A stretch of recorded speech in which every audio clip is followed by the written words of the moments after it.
tu commences à vieillir, il faudra commencer à penser à faire des enfants, penser à ton avenir. Moi, je vais penser que ma façon de penser, c'est la meilleure, entre guillemets. Et tout le monde, en fait, pense comme ça. Je vois ici, enfin, ça saigne, mon épaule a pris cher de ouf. La première chose qui traverse ta tête, tu te dis, mais en fait, si je meurs vraiment, est-ce que je suis fière de la vie que j'ai vécue? Bienvenue à tout le monde dans ce nouveau podcast qui, pour le moment, n'a pas encore de nom. On va l'appeler sans nom. On était en train de réfléchir à ça, mais sérieusement, au PDK... Si ça se trouve, ça existe déjà. Hein, c'est sans ça. nom. Donc, pour le moment, il n'y a pas encore de nom. Et la vérité, c'est qu'il n'y a pas encore de sujet de défini. Donc, Non. c'est sûr que ça va parler au niveau du business, au niveau du lifestyle, au niveau de l'expatriation, au niveau de nous personnellement, même des sujets un peu plus larges, entre guillemets. Ouais. Tout et n'importe quoi. Voilà, en fait. tout et n'importe quoi. Ouais. Donc, déjà que c'est sans nom, c'est sans direction. Sans direction. Ça, c'est pas mal, ça. C'est sans direction. Donc, là, aujourd'hui, le but, c'est quoi? C'est qu'on va parler de plusieurs sujets qu'on n'a pas définis déjà. Ouais. Et on va se laisser un petit peu emporter par le vent, par la discussion. Et le but, c'est qu'en fait, c'est comme si c'est une discussion qu'on fait ensemble. Mhm. Et derrière, c'est juste que là, il y a des personnes potentiellement qui vont nous écouter. Donc, voilà. Du coup, tu veux commencer par quoi? Je sais pas, tu veux commencer par quoi? Voilà, ça c'est la caractéristique de Wendy. Vous savez, c'est toujours moi qui décide. Comment ça, c'est toujours toi qui décides? C'est juste, en fait, je vous explique, nous, dans notre couple, on a une certaine dynamique. Lui, c'est la personne qui parle. Moi, je suis plus posée dans mon coin. Même si ces derniers temps, je trouve que ça s'est un peu, on va dire, équilibré. Parce que le fait de vivre à l'étranger, ça m'a permis de m'ouvrir un peu plus aux gens. Et toi, t'es un peu plus dans ton coin. Donc, est-ce que c'est si différent que ça? Je sais pas. Après, la différence, en vrai, c'est que de base, moi, je suis une personne qui est assez sociable. Mais justement, le fait que je suis dans un autre pays et que je parle pas forcément couramment anglais, je me suis grave amélioré, mais c'est vrai que c'est pas encore fluide au niveau de la discussion. Ce qui fait que, en fait, je suis un peu plus en retrait. Je pense que c'est ça aussi. Mais c'est vrai que ici, enfin, même quand tu voyages généralement, tu es beaucoup plus ouvert sur le monde, bizarrement. Je sais pas. C'est peut-être le fait de... En fait, c'est pas que je n'ai pas envie d'être seule, parce qu'en soi, être seule, ça me dérange pas. Mais étant donné que tu vis déjà dans un pays où, justement, tu ne parles pas la langue, c'est pas la même culture, et que en plus, si tu restes que dans ton coin, je pense qu'à un moment donné, la solitude, ça pèse un tout petit peu. Parce que, mine de rien, dans les endroits, enfin, là d'où on vient, même si on aime la solitude, on a quand même une certaine connexion avec les gens. Ouais. Donc, que ce soit avec la famille ou quelquefois avec des amis ou ce genre de choses. Mais ici, c'est vraiment... Si tu n'arrives pas à te faire quelques connexions avec les gens, t'es vraiment tout seul. Vraiment tout seul dans ton coin. Il y a pas de... On a des amis, d'autant plus que nous, on est tout le temps ensemble. Déjà, ce matin, tu m'avais fait la réflexion que ça va faire 10 ans qu'on est tout le temps collés ensemble. C'est vrai. 10 ans. Pendant ces 10 ans-là, la seule fois où vraiment on était séparés, c'était pendant 3 semaines quand tu étais en voyage à Madagascar. Ouais, c'était mais il y a c'était déjà... longtemps. C'était même au début de la relation. Ça veut dire, ça fait 10 ans qu'on est tout le temps ensemble. Ouais. T'as un petit être vivant là qui est là tout le temps, partout, un tu être vois. vivant qui est insupportable. Oh, Seigneur. Elle parle d'elle quand elle dit ça. Il y a bientôt la date d'expiration. Souvent, quand les gens nous demandent « Ah, ça fait combien de temps que vous êtes ensemble ?» Nous, on dit « Ah, ça fait 10 ans, c'est bientôt la date d'expiration. » Et les 10 ans, c'est en juillet.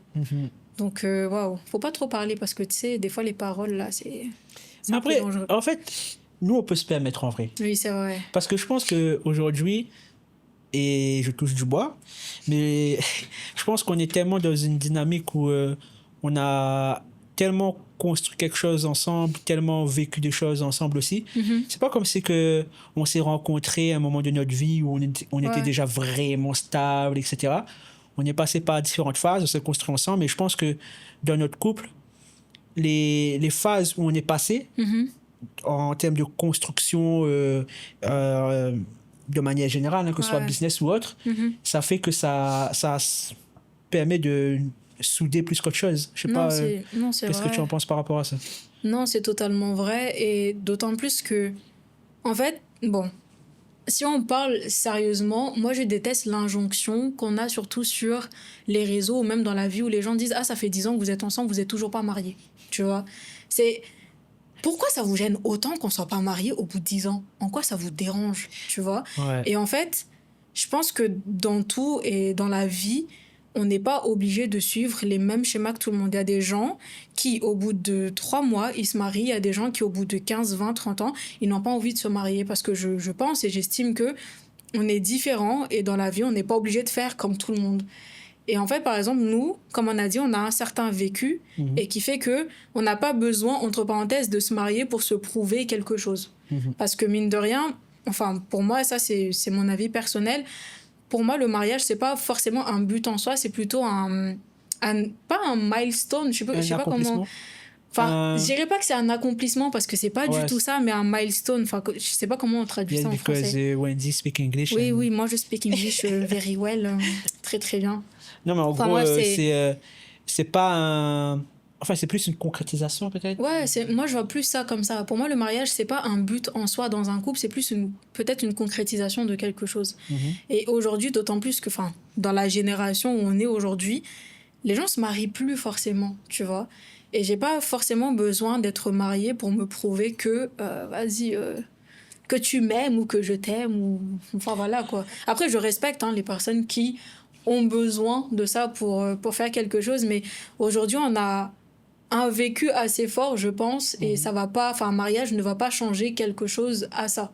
Tu vois. En fait, le truc, c'est que des fois, quand il y a des gens qui se marient et tout, et que... Encore une fois, là, ce qu'on dit, c'est que chacun pense chacun a sa façon de penser, sa façon de voir les choses et tout. Mais par exemple, moi, demain, si je me marie, quand je vais me marier, ben, je ne serai pas là en mode ému, pleurer, parce que... dis pas ça. Non, mais attends, j'explique.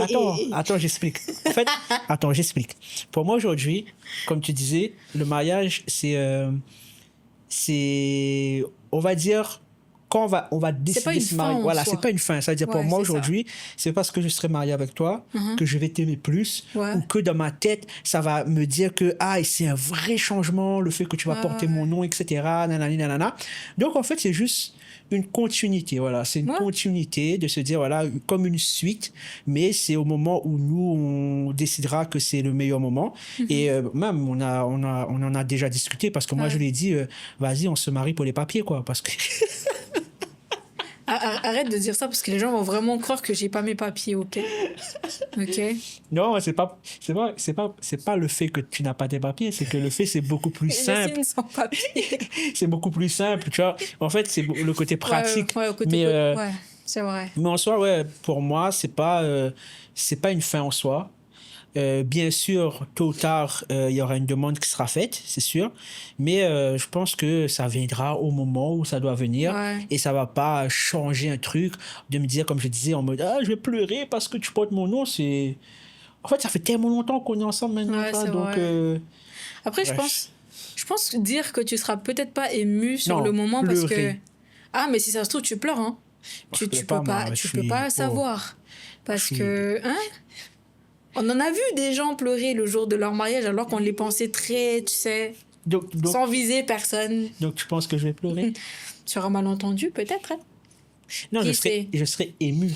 Oui. Je serai ému, je serai content. Tu vois, voilà, mais voilà, c'est pas en mode, oh putain, enfin, parce que pareil, en fait, il faut savoir une chose. De base, moi, j'étais très traditionnel. Mariage, enfant, etc. C'était un peu, en fait, comme tout le monde pense, c'était aussi comment moi je pensais. Et après, au fil du temps, avec les discussions qu'on a eues avec Wendy, le fait que justement, nous, on avait une vie où on a commencé à se construire, à voyager, à faire des choses, etc. Je sais qu'il y a beaucoup de personnes qui ne seront pas forcément d'accord avec ça, mais nous, actuellement, aujourd'hui, ça sera plus comme un frein, on va dire les choses clairement, enfin pour moi en tout cas, de me dire, ok, aujourd'hui, là, je vais faire des enfants, des trucs comme ça. Ah oui.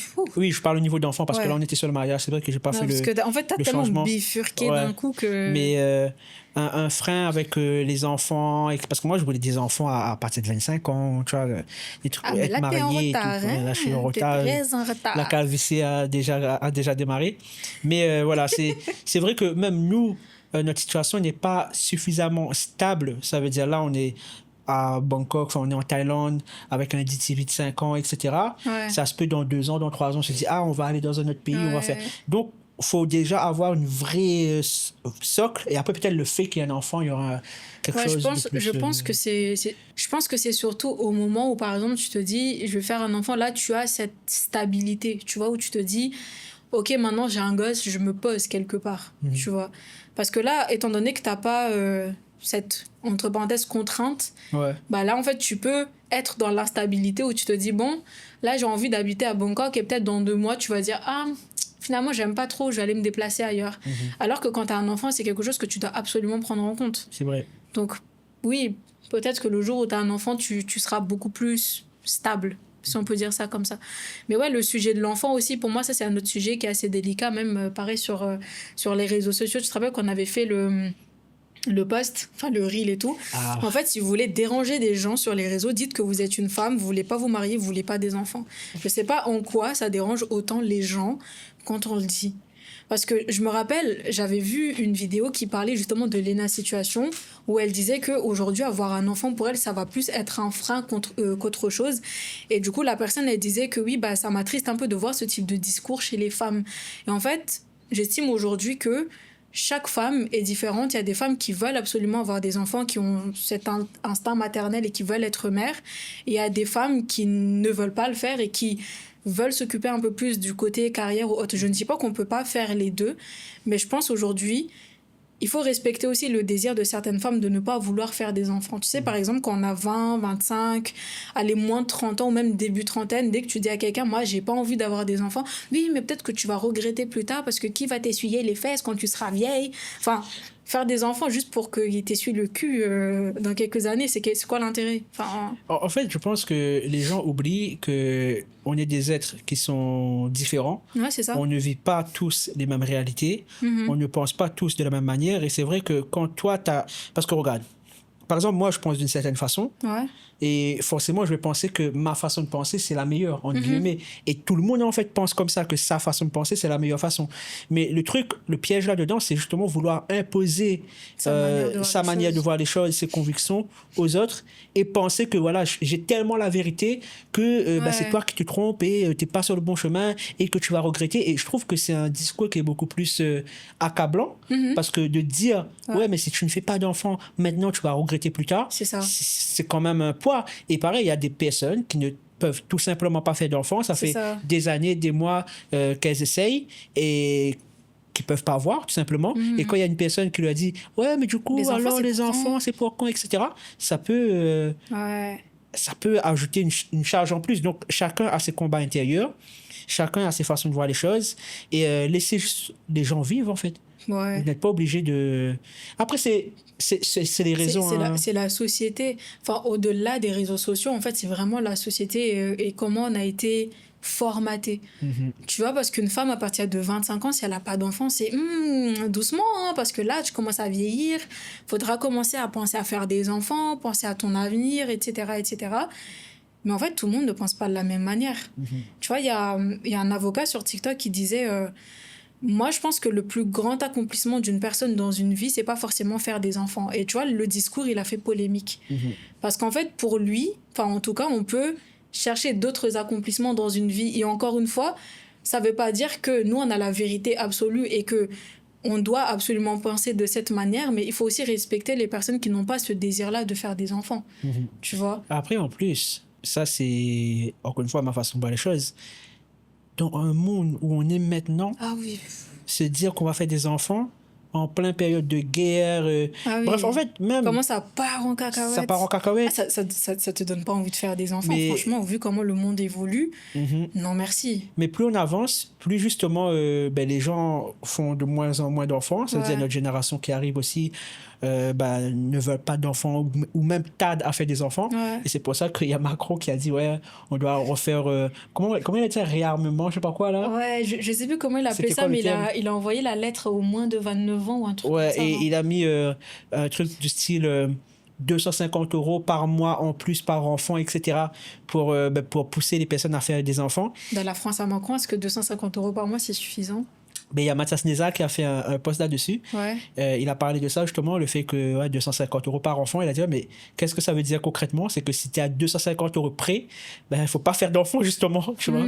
Et c'est ça aussi. Je pense que le plus important pour moi aujourd'hui, déjà avant même de penser enfant, c'est déjà d'avoir une situation stable, d'être bien financièrement parce que, bon, là, il y a plein de gens qui ne seront pas d'accord avec moi. Je trouve qu'il y a des personnes qui se lancent trop vite dans ce truc, faire des enfants, etc. Ouais. Alors que sans enfants, ils ont une situation qui ne leur permet pas des fois de finir leur fin de mois, etc.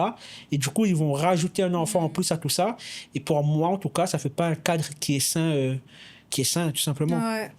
Après, forcément, les accidents, ça peut arriver, tu vois, des choses qu'on peut pas forcément Oui, prévoir, prédire, tu vois. Il y a des fois, par exemple, le fait d'avoir des enfants, justement, ça les pousse à c'est vrai. faire plus, à vouloir plus, mais ça, c'est pas le cas de tout le monde, tu vois. Dans chaque règle, il y a toujours une exception, donc Là, on voit les c'est études de pas... droit là, qui parlent. Oui, c'est vrai. Dans chaque loi, il y a une exception. Enfin bref, c'est vrai que oui, il y a toujours des exceptions, mais c'est pas forcément le cas de tout le monde. Et aujourd'hui, franchement, enfin, des fois, je discute même avec des gens. Enfin, je vois des personnes avoir des enfants et tout, et plus on avance, franchement, plus j'ai pas envie. Tu vois, aujourd'hui, j'ai 26 ans, cette année, j'ai 27, et je me vois pas avoir des enfants. Dans la situation dans laquelle je suis aujourd'hui, je me vois pas avoir des enfants. Je suis encore une enfant dans ma tête. Comment ça, je vais avoir un gosse? Non, Tu Wendy, elle n'est vois? pas un enfant de sa tête, c'est une vieille âme.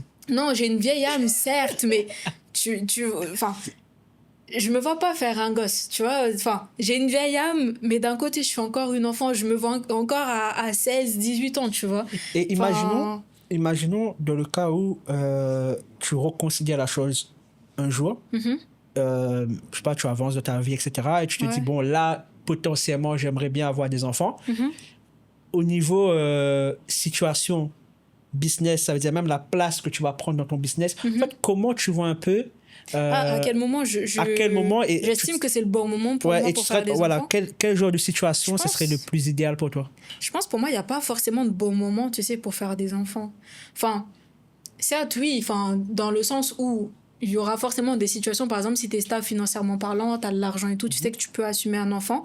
Mais au-delà de ça, tu vois, je pense que c'est quelque chose que tu décides aussi. Parce qu'aujourd'hui, je pense avoir les moyens financiers d'avoir des enfants. Tu vois, genre, je suis stable financièrement parlant, j'ai de l'argent, j'ai de la thune. C'est quoi Je le possède des thunes. Voilà, je possède Je des suis à thunes. l'aise. Enfin bref. Mais aujourd'hui, je pense que c'est aussi l'état, je pense, psychologique. Mhm. Dans le sens où, là, aujourd'hui, franchement, je me vois pas du tout. Parce que, comme je t'ai dit, je me considère, entre parenthèses, comme une enfant moi-même. Et je pense que j'ai pas encore la capacité mentale ou la stabilité mentale pour pouvoir faire un enfant. Déjà, je dors pas, ok. Ça, c'est un point qui est hyper important. Mais Et c'est quand je positif, vu vois... que quand tu auras un enfant, ben, tu vas encore plus ne pas Bah dormir. justement, je suis déjà fatiguée là. Tu crois que comment je vais faire? Déjà, j'ai vu les études quand les gens disent que oui, si tu dors moins de je ne sais pas quelle heure chaque nuit, tu vas avoir des problèmes, tu vas vieillir plus tôt. Bah je suis déjà dans la merde en fait. Tu veux que je fasse quoi? Donc là aujourd'hui, je vais ajouter un enfant dans l'équation. Non merci. En vrai, c'est un Donc sujet qui est non, profond. Hein. Il y a c'est tellement hyper de... profond. Il y a trop Ouais. de choses à prendre en compte. Parce que oui, mais est-ce que dans ton business, ceci, cela... Parce que tu te rappelles, à l'époque, tu disais, moi, je vais faire un gosse quand je vais gagner 2 000 € par mois. Et à l'époque, 2 000 € par mois, pour toi, c'était quelque chose qui était énorme, tu vois. C'est beaucoup de gagner 2 000 € par mois. Et une fois que tu arrives à ce stade, après, on s'est dit, allez, 10 000 € par mois. On dit, en fait, non, allez, 20 000 € par mois. Après, non. Ouais, 30 Et 000 tu vois, euros. ça va toujours augmenter, augmenter, Ouais. augmenter, augmenter. Parce que je pense que c'est pas qu'une question financière et de stabilité financière, c'est aussi là-dedans, C'est ça. tu vois. Ok. D'ailleurs, là, récemment, il s'est passé quand même pas mal de choses dans ta vie, là. Ouh, j'ai failli mourir, hein. Écoute, Avec l'accident de moto. moto, là. Est-ce que tu peux expliquer un peu ces Ouais. événements-là, ces derniers temps? En fait, je pense que ces derniers temps, la vie essaie de me tester. Enfin, je pense que l'année 2026, vous voyez, à chaque année, on dit l'année 2026 sera mon année. Pour le coup, moi, mon année a très mal commencé. Tu vois, c'était du n'importe quoi. Enfin, un burn-out. J'avais plus envie de travailler. J'avais plus envie de rien. Même ouvrir mon téléphone, aller sur Instagram, j'avais plus envie. Clairement.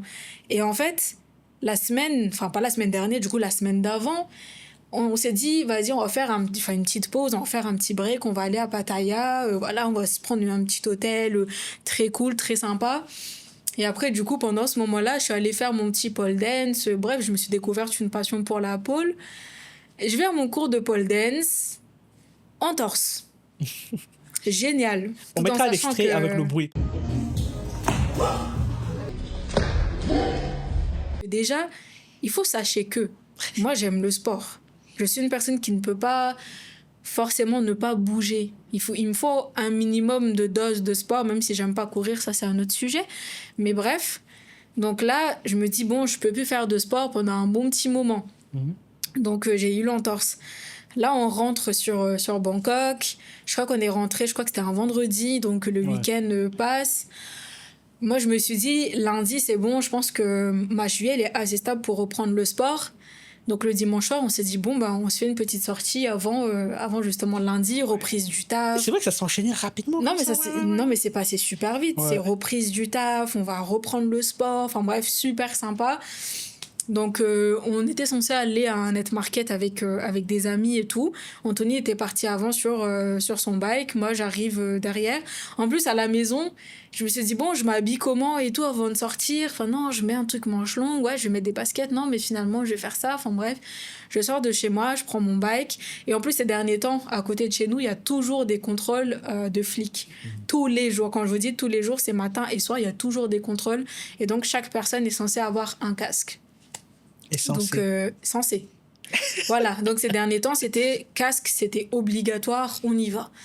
Et là, ce jour-là, justement, je prends mon bike, le gars, il avait pas de casque, j'y vais.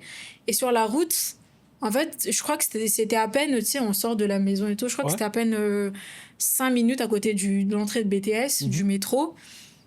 J'avais un pressentiment qui était assez bizarre. Je me suis dit, il y a un truc qui est bizarre là. En fait, je sais pas, j'avais un mauvais pressentiment et même carrément dans ma tête, je me dis, imagine, tu tombes sur une moto, comment tu amortis en fait la chute pour pouvoir en fait survivre au maximum. Je sais pas pour vous, mais en fait, je suis quelqu'un qui pense tellement fort que je me fais des scénarios assez bizarres dans ma tête. Limite, c'est comme si tu manifestais, mais bref. Enfin voilà. C'est ça, clairement. Ouais, c'est un peu ça, je pense. Après, on commence à rouler, on roule et tout. Et à un moment donné, en fait, on sort un petit peu de la ville et on était sur la 4 voies. Et en fait, il y a une voiture. Et en fait, c'est pour ça que je dis, quand vous roulez, franchement, pensez pas qu'à votre propre sécurité, pensez aussi aux autres. Le mec, il coupe. Donc, la moto devant, elle est obligée de freiner au maximum pour ne pas rentrer dans la voiture. Sauf que lui, quand il a freiné, il n'a pas pris en compte qu'il y avait des gens derrière. Et nous, on arrivait, le mec qui conduisait la moto, il a essayé d'amortir au maximum. Il a freiné au maximum. Mais dans tous les cas, on est quand même rentré en collision. Donc, quand on est rentré en collision, moi, je suis tombée en même temps que la moto.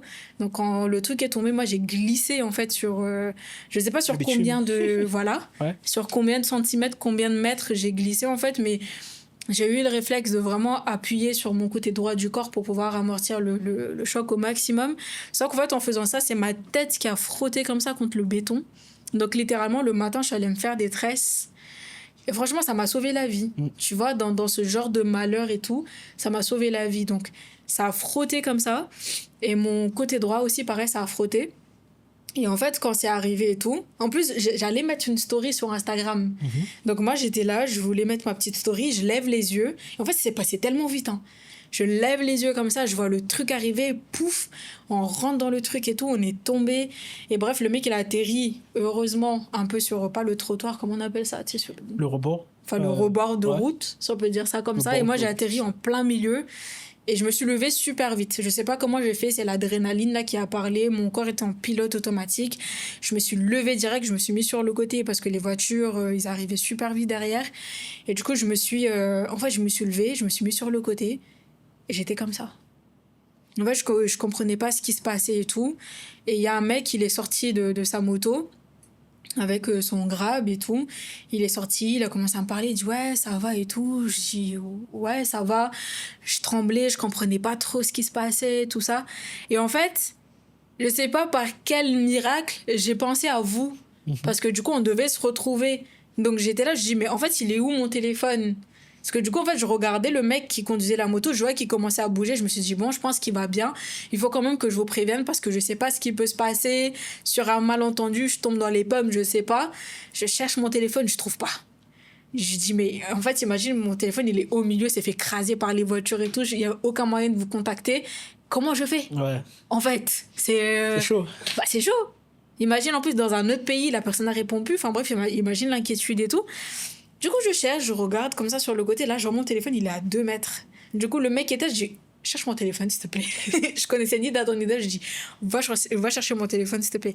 Il allait chercher mon téléphone, je regarde mon téléphone était intact. Je sais pas par quel miracle aussi, pareil, intact, même le verre trempé, intact, rien du tout. J'envoie un message, je dis, ouais, par contre, les gars, j'ai fait un accident, tout ça, tout ça. J'ai envoyé le truc. Je crois que je t'avais appelé, t'avais pas répondu la première fois, je crois. Et du coup, je vais voir le mec qui conduit. J'ai dit, ouais, est-ce que ça va? Et le gars, il se lève et tout, ouais, ça va. Enfin bref, il commence à appeler, je sais pas qui. Moi, je suis là sur le côté. Je commençais à avoir l'adrénaline qui commence à partir. Je commençais à trembler. En plus, c'est sur la 4 voies. J'avais super froid. J'avais les épaules découvertes.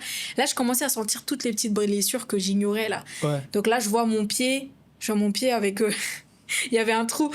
Attends. Je raconterai ma version, t'inquiète.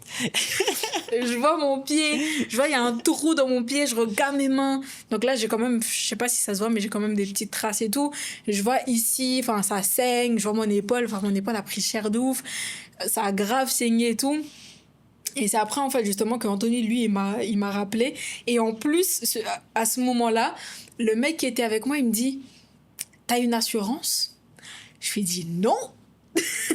Parce que souvent, dans ma story Instagram, l'irresponsable que je suis, je vais dire, mais les gars, mais en plus, il faut que je prenne une assurance. Et depuis le temps, je dis, il faut que je le fasse. Et moi, en fait, je suis quelqu'un, je repousse toujours les choses jusqu'à ce que ça vienne me rattraper. Ça, c'est la définition même de ne pas apprendre de ses erreurs. Voilà, vous tapez ça dans le dictionnaire, il y a ma photo à côté.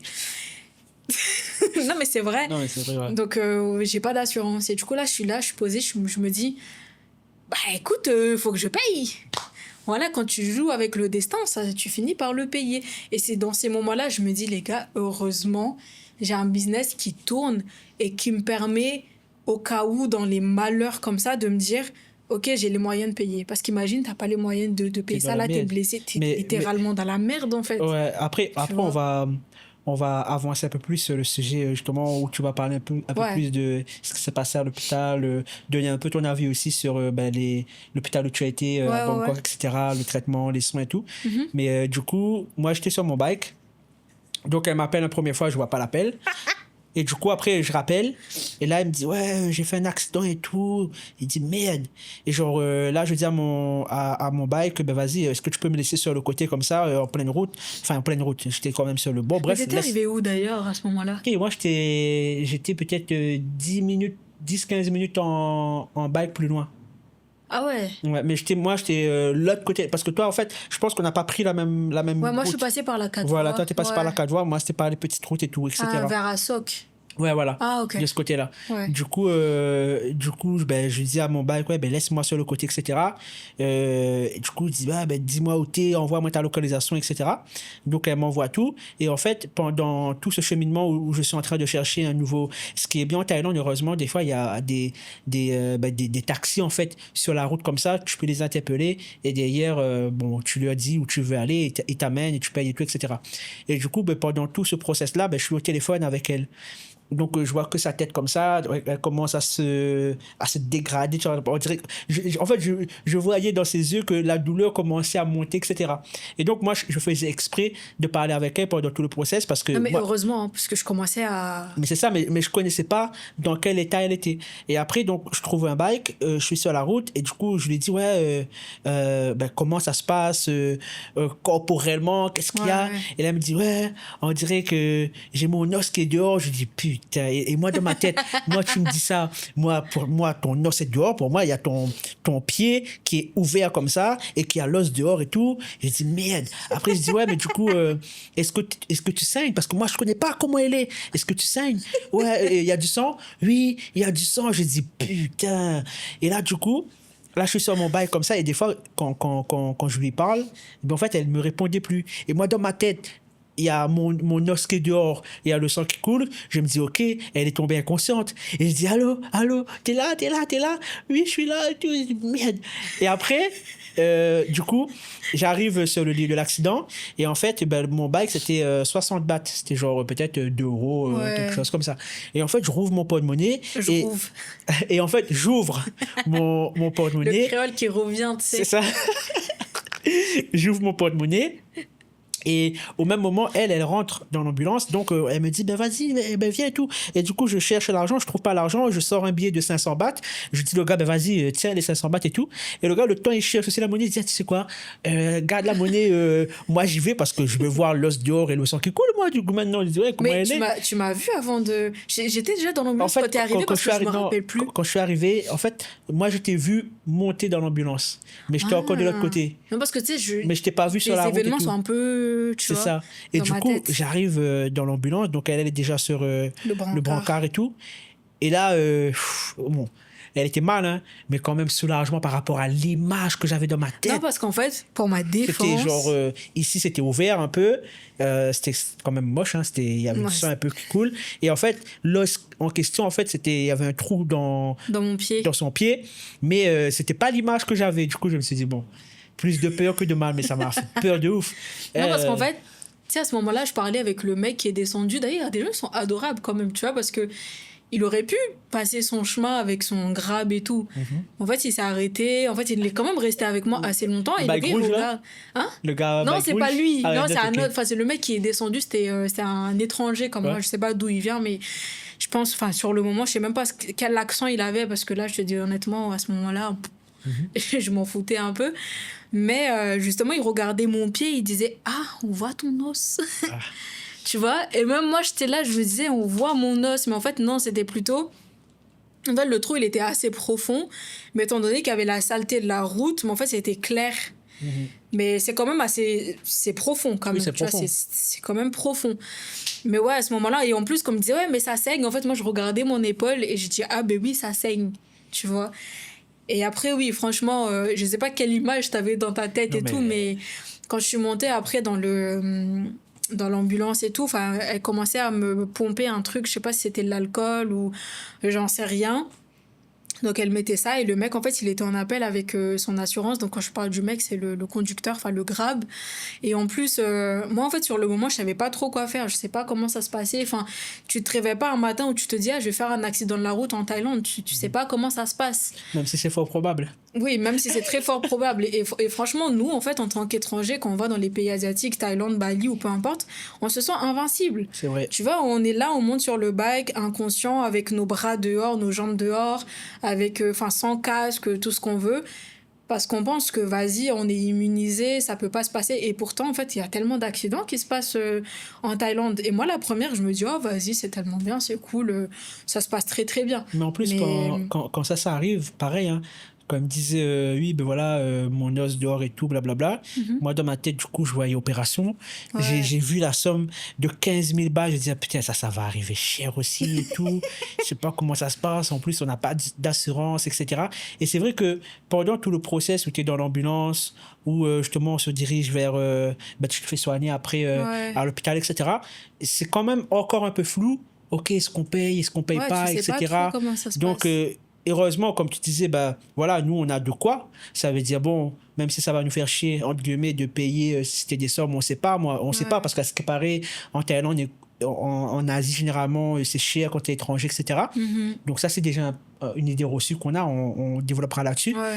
Mais c'est vrai que tu es quand même dans un truc où tu sais pas comment ça va se passer, tu sais pas ce que Ouais. tu dois payer, c'est En dans fait, le flou, en fait.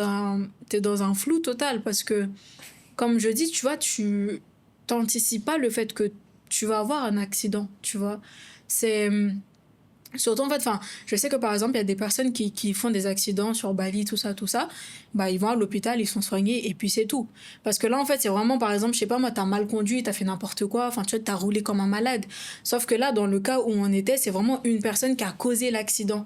Tu vois, c'est pas comme si le mec, il avait mal conduit, il a fait n'importe quoi. Non, c'est vraiment une personne qui a foutu la merde. Donc, en gros, là, tu vois, il y a le côté aussi, tu te dis, bah, comment ça se passe au niveau de la police, enfin, est-ce qu'ils vont faire quelque chose, tu sais pas trop. Donc du coup, à ce moment-là, en fait, j'étais déjà prête à sortir la carte. Je me suis dit, tu sais quoi, t'as joué avec le feu, maintenant tu payes. Tu vois, c'est... Enfin, l'expression, c'est tu t'as fait ton lit, tu vas t'allonger dedans. Ouais. C'est exactement ça. Mais du coup, en fait, tu vois que le gars, il en appelle et en plus, il parle pas anglais. Donc là, il est en train de discuter avec son assurance. Enfin, au début, moi, je savais pas avec qui il discutait. Je pensais que c'était avec Grab et tout. Et du coup, il commence à appeler, tout ça. Moi, j'étais au courant de rien du tout. Et c'est au bout de, allez, peut-être 15 minutes que le gars, il me sort Google Trad, il me fait, bon, bah... est-ce que tu peux attendre l'ambulance et tout, il arrive et franchement les gens ici, enfin les Asiates, que ce soit les Thaïs ou peu importe, c'est des gens tellement adorables parce que malgré le fait qu'on soit deux dans l'accident et qu'on était tous les deux blessés, bah le mec en fait il s'en foutait un peu de ses blessures, il s'occupait plus de moi que de lui-même, tu vois. Quand il a appelé et tout, il arrêtait pas de faire des photos, je pense qu'il y a des photos de moi là dégueulasses chez son assurance, la meuf là, ensanglantée, sale et tout ce que tu veux, enfin bref, du coup il arrêtait pas de faire des photos, il a activé son flash pour regarder un peu mes blessures, donc il discutait, enfin bref, lui il s'occupait pas de lui du tout. Et même après, t'as un mec qui s'est arrêté, pareil, je pense pas qu'il se connaissait et tout, le mec il s'est arrêté, et du coup en fait il faisait un peu le... Comment on appelle ça? Il prenait une lampe torche pour dire aux gens de ralentir un peu à cette zone. Enfin voilà, la circulation, pour dire aux gens de ralentir un peu. Enfin bref, personne lui a demandé, mais le mec il s'est quand même arrêté et tout.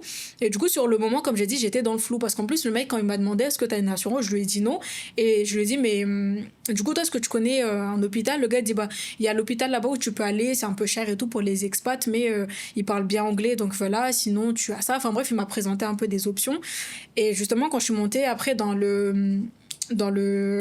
l'ambulance, où justement le gars il me tend le téléphone et du coup en fait on discute avec moi et je pense que du coup bah, c'était son assurance, il disait ouais ben est-ce que ça va tout ça, je dis à la personne ouais ça va et tout, blessée mais ça va, enfin je tremblais et elle me demandait est-ce que tu as une assurance, je dis bah non, est-ce que tu veux qu'on te prenne en charge, je dis bah oui, bien sûr que oui, enfin tu crois que je vais te dire non en fait, parce que de toute façon j'étais sur la moto, bah oui. donc en fait je suis couverte par leur assurance. Donc après on arrive justement aux urgences, donc Anthony lui il était censé remplir toutes les informations et tout, j'arrive, il me demande si je connais mon prénom, parce qu'en fait vu que ma tête a tapé en fait la première, bah, j'ai glissé, c'était pour voir si j'avais pas une commotion cérébrale, enfin bref. Donc ils m'ont demandé ça et après ils ont vérifié. Heureusement ce jour-là j'avais un jean, franchement si j'avais pas de jean c'était chaud patate, si j'avais pas de tresse c'était chaud patate, tout mon visage là, mon si joli visage c'était chaud patate pour moi. Ton si joli visage, bref, si j'avais pas mon sac, parce que j'avais mon sac de ce côté-là aussi, ça a protégé mes côtes, en fait franchement j'avais une bonne étoile ce jour-là, et vers le moment justement du nettoyage, en fait, franchement, les gars, j'en ai connu des douleurs dans ma vie, mais ça, c'était horrible. Mais déjà, avant d'arriver là, franchement, l'efficacité, ah non, c'est efficace. en fait, c'est tellement fluide. Il n'y a pas d'attente. Il n'y a pas d'attente. Et c'est vrai que des fois, on idolâtre un peu justement les hôpitaux en France, etc. Bon, plus avant, parce que là, on sait que maintenant, c'est catastrophique. Mais c'est vrai que voilà, on met un peu ça sur un piédestal, le système français par rapport à la santé, etc. Alors oui, t'es protégé. Tu penses ne pas payer, mais au final, tout est retiré sur ton salaire. Donc pour toi, c'est gratuit. Tu penses que c'est gratuit, mais au final, tu payes quand même très cher chaque mois le fait d'avoir une assurance et le système français, enfin le système de santé français. Et surtout, l'attente, bref, même des fois, les gens sont un peu désagréables, ils prennent pas forcément le temps avec toi de vraiment t'ausculter de A à Z. Et c'est vrai que quand tu es arrivé, c'était fluide. C'était fluide. Ils t'ont ausculté, ils t'ont demandé, l'histoire du vaccin, est-ce que tu as déjà le vaccin? Ouais, c'est vrai. Et du coup, d'ailleurs, elle n'était pas sûre. Ben, du coup, par sécurité, ils ont fait quand même le vaccin. Quand ils disaient, est-ce que tu as des problèmes pour bouger ton corps et tout? Il n'y avait pas de problème. Mais vas-y, on va quand même faire un scan et tout. Ouais, en plus, je leur ai dit, ah non, ça va et tout, tranquille, pas besoin. Ils ont dit, ils ont dit, on va faire quand même. C'est ça. Franchement, on va faire quand même. En plus, justement, quand ils ont commencé à nettoyer et tout, la dame était quand même adorable parce que franchement, elle me disait, je suis désolée, vraiment, je suis désolée, mais ça va brûler. Elle m'a dit clairement, ça va brûler. Et là, elle prend l'alcool, elle frotte. Imaginez votre peau ouverte avec de l'alcool coton et Elle était... Ah oui, je tremblais. Franchement, je tremblais. Mais t'avais pas filmé en fait, ce moment-là où... Si, en fait, on voit un peu, mais c'était un peu de loin. Donc, on voit en mode... Avec la plaie ouverte comme ça, là. Franchement, c'était horrible. Et le coton, il était sale. Hein. Il était vraiment sale. Enfin, bref. On s'imagine pas à quel point la route est sale. Surtout quand tu te frottes. Ouais, c'est vrai. Même mon visage, il était sale, tu vois. Enfin, Heureusement, j'avais rien sur le visage. Mon visage, il était bien sale. Mais tout le reste du corps, enfin, tout le côté droit de mon corps et tout était hyper sale et ça a bien brûlé. En plus, à un moment donné, en fait, quand l'adrénaline est bien tombée, j'ai pleuré. Elle me dit, don't cry, don't cry. Dans ma tête, je me dis, madame, je pleure pas parce que tu me fais mal. Je pleure juste parce que là, mon adrénaline redescend. Ouais. Et littéralement, en fait, je suis en train de penser à ma tête en train de frotter sur le sol et que j'aurais pu crever. Littéralement. Mais quand tu passes dans... Là, tu connais un accident comme ça. Ouais. Qu'est-ce qui se passe après dans ta tête de manière générale? Qu'est-ce que tu penses? Est-ce que tu te refais un peu une introspection sur Ah, ta ben, bien vie, sûr. etc. Comment ça se passe dans ta tête? En fait, bah, bien sûr que tu te refais une introspection parce que, en fait, quand ce genre d'événement arrive, tu vois, ça te fait un petit électrochoc. Mhm. Parce que, tu vois, quand tu vis ta vie tous les jours, tu es là, tu penses que tu as toute ta vie devant toi et que tu vas mourir à les 80, 90 ans. Sauf qu'à tout moment, tu peux mourir. Mhm. Tu vois, tu sais pas, tu sors dehors, tu te fais écraser par une voiture, allez, bye, tu vas rejoindre ton pack, tu sais pas. Mais en fait, là, quand ça arrive, et en fait, au moment où l'accident est arrivé, tu vois, quand je me suis vue, parce que tu vois, j'avais quand même un moment de lucidité quand je suis tombée, Mhm. parce que je me voyais justement tomber, je me suis dit, oh purée, je vais crever. C'est la première chose qui a traversé ma tête, tu vois, quand j'ai été projetée entre parenthèses de la moto, je me suis dit, oh putain de merde, je vais mourir, tu vois. Et après, quand j'ai réussi à me lever, justement, quand je me suis mise sur le côté, je me suis dit, je suis pas morte. Genre, je suis encore là. Et après, quand ce genre d'événement arrive, la première chose qui traverse ta tête, tu te dis, mais en fait, si je meurs vraiment, est-ce que je suis fière de la vie que j'ai vécue? Mhm. Tu vois, c'est la première chose qui a traversé ma tête et je me suis dit, bah non, j'aurais tellement de regrets, tu vois. Parce que, tu vois, genre, je me suis dit ces dernières années, tu vois, j'étais tellement à fond dans le business, on va courir derrière les chiffres, on va courir derrière l'argent que, tu vois, tu vis pas vraiment ton moment présent. Tu voyages, tu kiffes ta vie, ok, certes, mais tu as toujours ce truc de je vais chercher le prochain objectif. Mhm. C'est quoi le prochain chiffre? C'est quoi le prochain gros truc? Tu vois, même quand tu démarres dans l'entrepreneuriat, comme on dit, c'est un jeu d'argent. Tu commences à faire tes 5 000, après tu cherches tes 10 000, tu cherches tes 20 000, tu cherches tes 30, 40, 50. Enfin bref, tu vas toujours chercher beaucoup de chiffres. Et je me suis dit, mais dans tout ça, en fait, est-ce que j'ai vraiment pris le moment de vivre? Tu vois? Pas vraiment, parce que franchement, entre le moment où j'ai eu 20 ans et aujourd'hui, j'ai pas trop compris, tu vois, Ça passe vite, hein? ça passe super vite. Et je me suis dit, non, j'ai pas envie de mourir tout de suite, j'ai encore des choses à accomplir, tu vois, je dois encore me prouver beaucoup de choses. Enfin, il y a encore beaucoup de choses que j'ai envie de faire. Donc oui, ça te met quand même En un vrai, petit électrochoc, tu vois. le truc aussi, c'est que je pense qu'il y a beaucoup de personnes qui vont se reconnaître là-dedans. Ouais. C'est que justement, quand tu es entrepreneur, tu es tout le temps dans cette dualité entre vivre, donc profiter un peu Ouais. des fruits, enfin, ouais, de la récolte. Ça veut dire que tu as semé, tu as fait ton business, derrière tu as des chiffres. Ouais. Donc, tu es dans cette dualité où, ok, maintenant c'est bon de lever le pied et de profiter un peu, mais en même temps, il y a ce truc où, ah, mais il y a encore tellement de choses à faire, tellement de choses à développer. Ouais. Et en fait, c'est comme si que c'est jamais assez Ouais. pour lever le pied. Et donc, c'est vrai Exact. que tu es tout le temps dans le travail et pas assez pour profiter. Et même alors que on génère des sommes qu'on faisait pas avant, Ouais. c'est comme si que même pour profiter, il n'y a pas assez. Je sais Ouais. pas si Non, mais c'est tout tu le temps tu comme vois. ça. En fait, je regarde un peu enfin, quand je discute un peu avec des entrepreneurs, je vois vraiment deux situations qui sont totalement différentes parce que, tu vois, t'as des entrepreneurs qui disent, moi, je veux toujours plus. Tu sais, tous les mois, il faut que mon chiffre d'affaires, il augmente, je veux toujours plus, je veux performer. Et après, des fois, quand je discute, par exemple, avec des gens, j'ai eu l'occasion de discuter avec des entrepreneurs qui sont vraiment très chill, qui se disent, moi, je fais mon lancement, j'encaisse, par exemple, je sais pas, 20K, 30K, et qui se disent, pendant quelques mois, je peux chiller parce que maintenant, j'ai fait ma thune. Mhm. Et en fait, moi, je trouve limite ça vraiment cool, tu vois. Parce que la personne, elle se dit, j'ai assez pour vivre. Tu vois, je comble largement mes besoins. Donc, je vais juste vivre ma vie tranquille. Et d'un côté, je me dis, mais en fait, est-ce que finalement, c'est pas ça le truc? C'est, j'ai fait assez de thunes, donc je peux chiller. Sauf que je peux pas être comme ça. Tu vois, c'est toujours C'est dans le compliqué, hein. non, faut que je performe, faut En que je vrai, fasse c'est ma ça. thune, en fait. C'est Ouais. non, il n'y a pas de j'ai fait 30, 40, 50, peu importe ce mois-ci. Non, non, non, il faut aller chercher l'argent. Ouais, c'est ça. Tu vois, c'est toujours. Faut qu'on arrive réellement à trouver un équilibre là-dedans. Et je pense que c'est ça le Ouais. plus compliqué parce que c'est vrai que on est toujours en quête de faire. C'est Et en vrai. fait, même si tu arrives à un moment donné où tu as de la marge, tu as beaucoup de marge, tu as beaucoup de sécurité, il suffit qu'il y a un mois où tu performes pas, où c'est tu performes plat, moins. etc., que directement tu penses que il faut quand même encore faire parce que là, ce mois-ci, je n'ai pas fait rentrer d'argent, etc.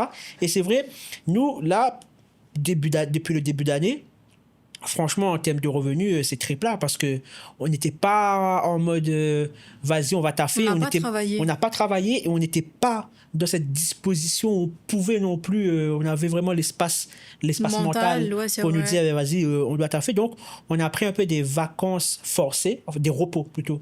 Je dirais pas que c'est des vacances forcées parce que même nous, tu vois, comme on a dit, on n'était pas là-dedans. Et l'avantage, c'est que quand tu bâtis quelque chose justement de stable, ça te met pas dans la merde. Ouais. Et ça, pour moi, c'est un point qui est hyper crucial c'est ce qu'on dans le disait là, sens justement, où... dernièrement, là. Ouais. Et ça aussi, tu sais, parce que des fois, les gens parlent de diversifier vos sources de revenus, etc., etc. Et franchement, moi, depuis le début de l'année, les collabs... C'est ça qui te rapporte. Bah, moi, c'est ça, hein. C'est... Je crée déjà du contenu. Autant créer du contenu qui va me rapporter de l'argent avec des marques. Tu vois, et ça pour moi c'est hyper bien fait parce que du coup les jours où tu n'auras pas envie de lancer quelque chose ou que tu n'auras juste pas envie de lancer des offres, bah ça continue quand même à te rapporter de l'argent derrière. Mais je pense aussi que l'un des gros pièges dans tout ce qui est business ou autre, c'est vraiment ce truc de courir derrière les chiffres parce que si tu as un mois où tu performes moins que d'habitude, directement tu vas te dire mais en fait je suis pas bien ou que je suis pas assez bonne ou que je suis pas assez forte. Ça va te remettre en question. Ça va remettre en question toute ta vie. Parce qu'en fait, tu as appris à affilier ta valeur à des chiffres.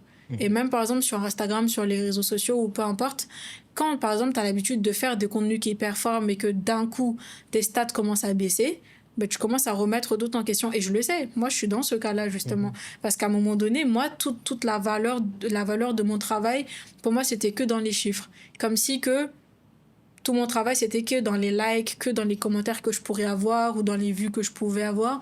Mais en fait, non, ça n'a rien à voir. Et dans tous les cas, de toute façon, la vie n'est pas linéaire. Tu auras des moments où ça va être super haut et tu auras des moments où ça va être super bas. Et ça, les gens ne montrent pas sur les réseaux sociaux. Parce que tu vois, on a l'habitude de voir que des gens, vas-y, moi, ce mois-ci, j'ai fait ça, j'ai performé, j'ai grave fait de la thune. Mais les gens ne partagent pas forcément leurs moments, justement, où ils sont dans le down, tu vois. Il y en a qui le font, mais c'est très rare de voir des gens qui parlent ouvertement justement des moments où bah, ça se passe pas comme prévu ou autre. Et même Fatessia, elle avait posté un truc que je trouvais hyper intéressant. C'était l'entrepreneur moyen en France gagne 600 € par mois. Tu vois. Et des fois, en fait, quand tu compares ton business à des personnes, à des grosses têtes que tu vois sur les réseaux sociaux, tu te dis, mon petit business, là, c'est un peu de la D. Mais en fait, non.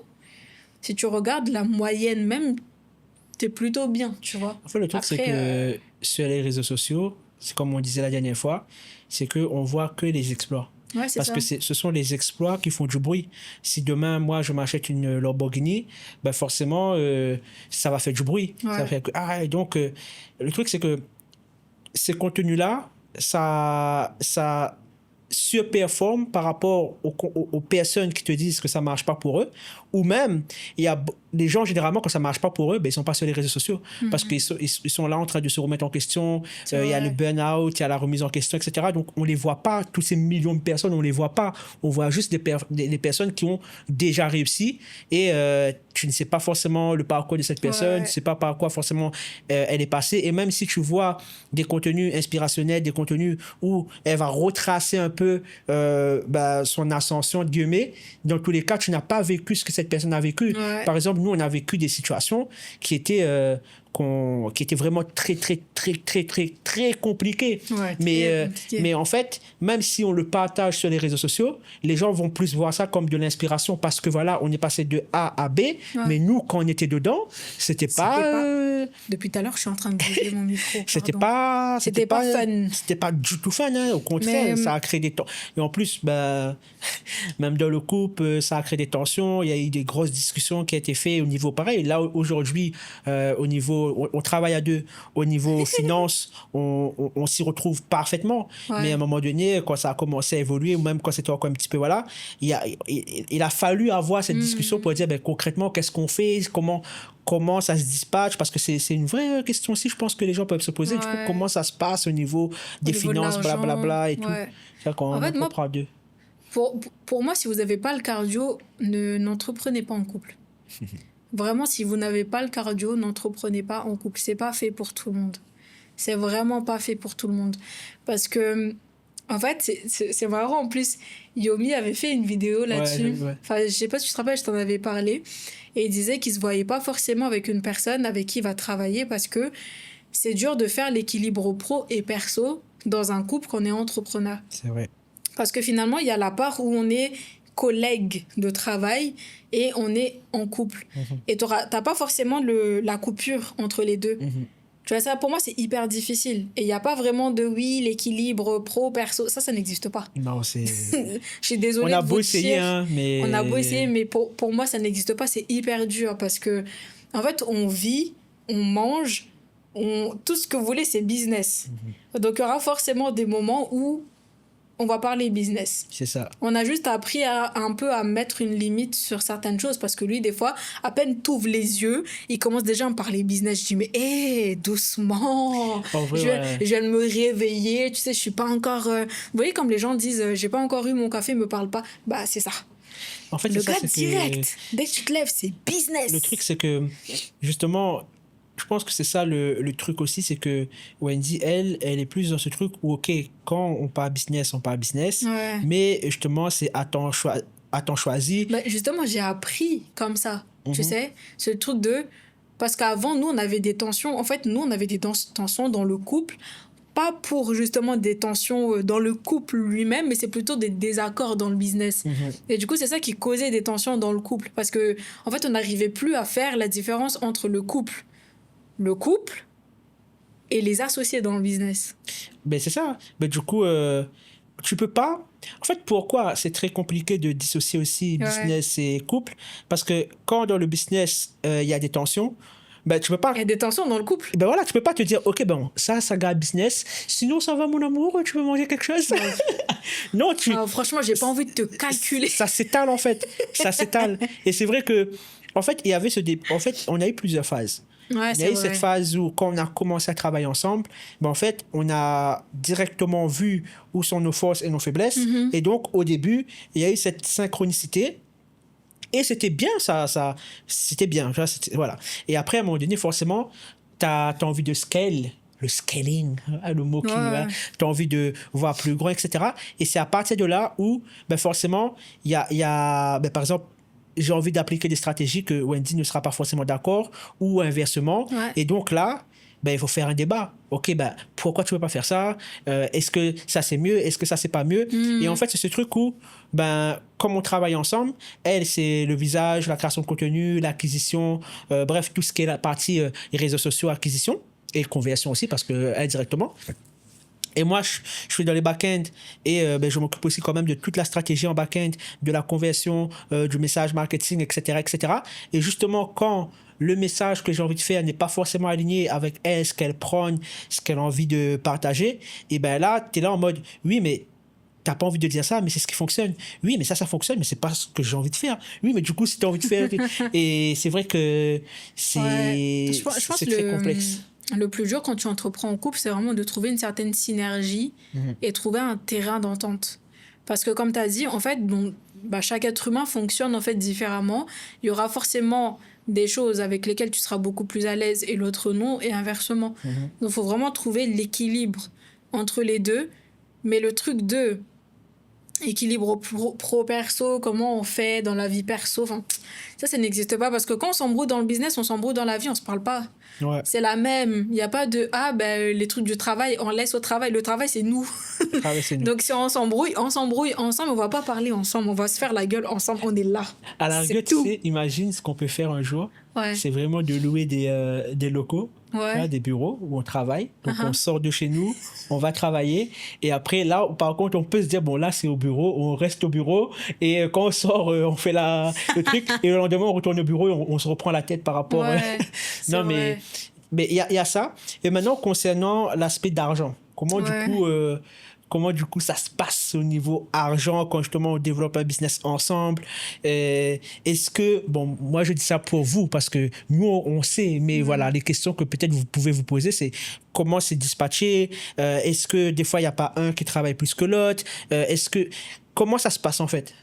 En fait, c'est assez marrant parce que j'en ai discuté plusieurs fois avec d'autres entrepreneurs et même des fois, ils me posent la question de comment vous faites pour vous organiser en termes d'argent. Mais en fait, nous, Problème. on n'a pas ce problème.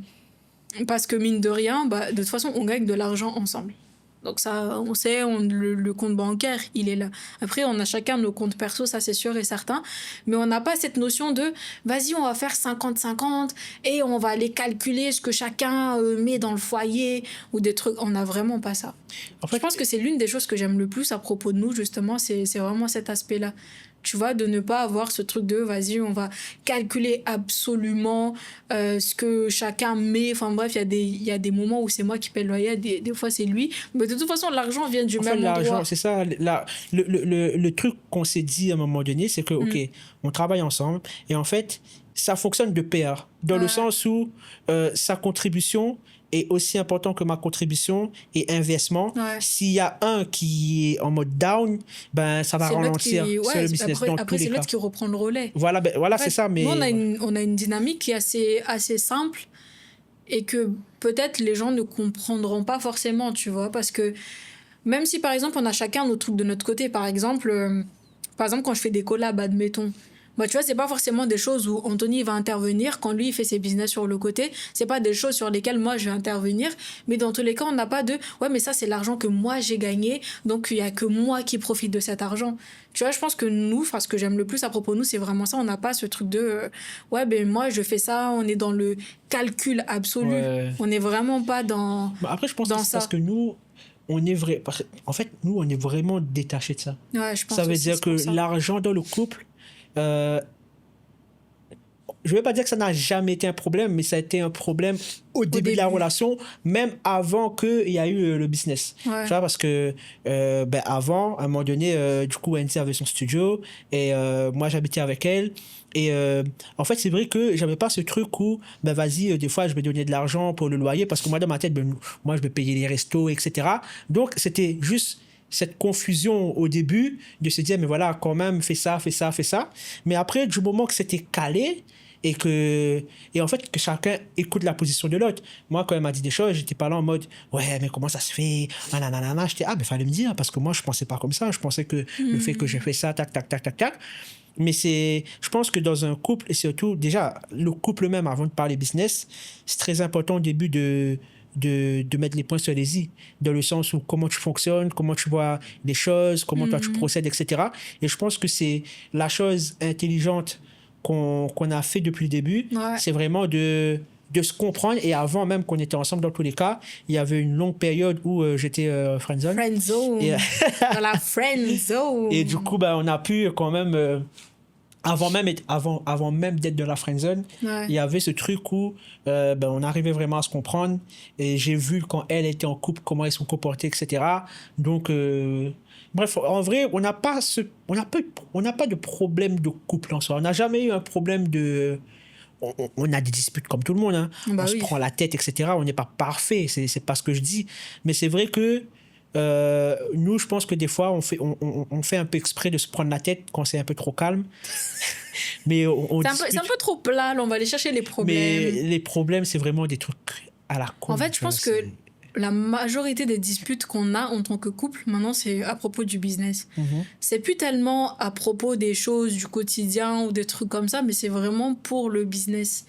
Parce que après, si on s'embrouille, c'est oui, mais t'as pas fermé la cuvette des toilettes. Enfin bref, des trucs bêtes.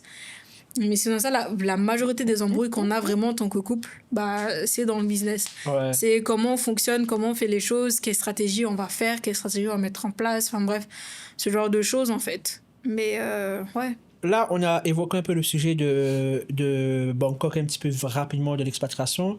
On a parlé un petit peu de tout ce qui est mariage, couple, enfant. Là, on va développer maintenant un peu plus la partie business. C'est la partie que Wendy adore. Il faut savoir que elle, même si elle est dans le business, Wendy, elle déteste vraiment parler business. C'est pas que je Non, en déteste fait, parler c'est pas business. quelque chose qui t'anime, tu vois, parce que moi, je suis une personne, je peux Non. parler business pendant des heures. J'aime parler business. Elle a un certain... J'ai un seuil. un seuil, mais le J'ai un seuil, tu seuil peux de l'atteindre rapidement. tolérance. Ouais, j'ai un seuil de tolérance. En fait, je vous explique. Je suis déjà dans le business matin, midi, soir. Je me réveille business, je respire business. Toute ma vie, c'est du business.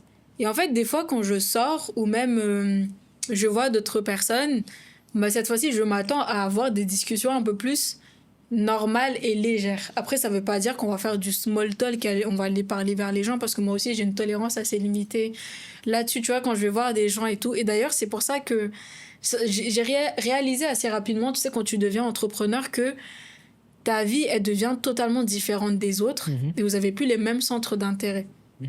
Et justement, c'est à partir de là que j'ai réalisé que les sujets de discussion que les gens avaient, bah, ça ne m'intéressait plus. Donc, pas forcément des discussions en mode small talk. On peut quand même faire des discussions profondes. Mais toute ma vie, j'ai pas envie de parler business avec quelqu'un. Tu vois, il y a quand même ce seuil de tolérance. Et c'est pour ça que des fois, donc ne m'en voulez pas, quand il y a des gens qui m'envoient des messages et qui me disent « Ah, je suis sur Bangkok aussi, ça te dit, on va discuter business, tout ça », je réponds très rarement. Parce qu'en fait, je veux pas forcément qu'on se voit pour qu'on va se retaper encore du business. Mais voilà, si on se voit, c'est juste pour des trucs légers, tout ça. C'est pour ça que des fois, quand je vois des gens et tout, c'est plutôt des gens qui font pas la même chose que moi ou qu'on est dans des trucs différents. Donc, on peut discuter de choses qui sont différentes et Mais en vrai, tu vois, qui apportent des éléments nouveaux. je trouve que c'est l'avantage qu'on a eu aussi, enfin, qu'on a actuellement à Bangkok. C'est que déjà, on commence à se construire, bon, plus de ton côté, Ouais. genre des amis, etc. Mais c'est des personnes qu'on rencontre dans le domaine sportif, par exemple. Ouais. Donc, ça veut dire, ben voilà, là, on parle de pole dance et du coup, c'est des nouvelles personnes, donc tu apprends aussi à les connaître, etc. Donc, tu as des discussions qui sont beaucoup plus intéressantes et beaucoup plus, pas profondes, mais beaucoup plus intéressantes, en vrai, tout simplement. Ouais, Dans le c'est vrai, sens où tu apprends autre voilà, chose. tu apprends tu autre vois. chose C'est ça. que les gens qui vont te voir pour parler stratégie, business, etc. Et c'est pour ça, je pense que c'est pour ça que elle, le nombre de sollicitations qu'elle a pour faire des podcasts, des interviews, etc. Mais moi, ça fait combien d'années que je dis à Wendy, vas-y, viens, on fait un podcast ensemble, on fait quelque chose et tout. Et du coup, on a déjà fait un podcast ensemble. Franchement, si vous voyez ce podcast-là, que ça sortira jamais, mais si vous voyez sa tête durant le J'étais podcast, saoulée. même au début, elle était saoulée. Oh, J'ai dit, bon, voilà, est-ce que tu peux te présenter? Ouais, pas trop des trucs très formels. ouais. Et là, du coup, pour l'attirer, je lui ai dit, écoute, là, on va juste faire une discussion. Normal. Ok, normal. Et on va se laisser porter. Il n'y a rien de préparé. On vient, on s'assoit, on discute. Et au final, tu vois, on prend plaisir. Ouais, c'est vrai. En fait, comme je t'ai dit, je suis pas dans ce truc, on va aller parler de ça tout le temps parce qu'à un moment donné, en fait, j'ai mal à la tête. Je pense que depuis que j'ai fait un gros burn-out, tu vois, j'ai essayé vraiment d'avoir une certaine limite et de tolérance. Et je pense que les moments où j'ai passé à travailler sans pause, c'est en train de me rattraper au fur et à mesure des années, tu vois, parce que, en fait, je me guéris pas de mon burn-out, c'est vraiment, je m'enfonce. Et maintenant, j'essaie vraiment de m'imposer, tu vois, une certaine limite. Même, par exemple, des fois... même on m'invite dans des gros podcasts ou des gros trucs comme ça et tout, mais au final, je dis toujours non parce que je me dis, ça va me saouler cette histoire, ou même pas. Flemme. Bah là, par exemple, ça c'est mon mot préféré. Oh, flemme. Ça c'est mon mot préféré. Là, quand on a commencé, quand tu dis, ouais, mais vas-y, commence, on dit, c'est toujours moi qui décide. Mais parce que, en fait, moi, je suis pas quelqu'un qui parle beaucoup. Là, tu parles beaucoup, hein. Aujourd'hui, oui, parce que là, on discute. Mais je suis pas quelqu'un en fait, une fois que tu démarres la machine, ok, là, on va démarrer, on va parler. Mais de base, comme ça, si tu me dis, vas-y, on va discuter et tout, je suis très... Mais du coup, doucement. t'es passé par des périodes où justement, t'as eu des grosses périodes de down, de burn-out, etc. Et aujourd'hui, c'est quoi un peu ton approche sur les réseaux sociaux, comment est-ce que tu souhaites maintenant gérer un peu plus ton business, etc. Parce que c'est vrai qu'on te connaît en mode... les choses qu'on voit le plus souvent, c'est ouais, Wendy, toi, tu es une bosseuse, ça fait des années maintenant que tu es sur Instagram, que tu es toujours régulière, qu'en soi, tu as toujours été présente. C'est vrai. Donc, c'est quand même un certain rythme que tu t'imposes, même quand tu es dans le down, ben, tu continues quand même à publier. Et est-ce que, vu que tu en es consciente de ça, que justement, c'est très compliqué, même si tu commences à aller un peu mieux, Ouais. quelles sont les choses concrètement que tu vas faire différemment dans ton business, dans tes contenus, etc. En fait, maintenant, je pense qu'il faut que j'aborde ça de manière beaucoup plus simple. Dans le sens, il faut que je kiffe un peu plus le process. Parce qu'en fait, avant, quand je crée du contenu, je me mettais beaucoup... Enfin, je commence, entre parenthèses, à soigner cet aspect-là. Mais en fait, avant, je créais du contenu, je me mettais beaucoup la pression parce que j'étais dans cette production. Tu sais, il faut que je produise, il faut que je performe. Et en fait, mine de rien, j'attendais toujours que chaque contenu que je fais soit bien et que ça performe bien, que ça atteigne chaque objectif. Maintenant, je suis plus dans cet aspect où je me dis, si ça ne performe pas, c'est pas grave. Tu vois, j'essaie de faire des choses beaucoup plus simples au fur et à mesure. J'essaie de faire des trucs, tu sais, comme par exemple prendre mon téléphone et faire une face cam beaucoup plus simple. Ça, c'est un truc que jamais j'aurais fait avant. Parce que pour moi, quand je crée du contenu, il fallait absolument ma petite caméra. Je posais ma caméra, haute qualité, mon petit Sony et tout. Et aujourd'hui, j'aborde la création de contenu différemment. Dans le sens où je fais les choses surtout pour kiffer. Et même si ça ne marche pas, c'est pas grave. Tu vois, ça fait partie du processus. Et en fait, je peux pas enseigner quelque chose aux gens que je n'applique pas à moi-même. Dans le sens où je dis aux gens, mais les gars, c'est pas grave si ça ne performe pas, c'est pas grave si ça floppe. Et qu'au final, moi, je me mets la pression pour produire quelque chose d'hyper bien à chaque fois. Et là, maintenant, j'essaye vraiment de prendre du recul et je me dis, je poste le truc et je le fais et c'est tout. Parce que mine de rien, au fur et à mesure de ce process de création de contenu, j'ai quand même connu plusieurs phases. Tu vois, par exemple, quand j'ai démarré, parce que t'as des gens qui se disent, ah, mais moi, je suis hyper introvertie, je peux pas créer du contenu, je veux pas faire des vidéos.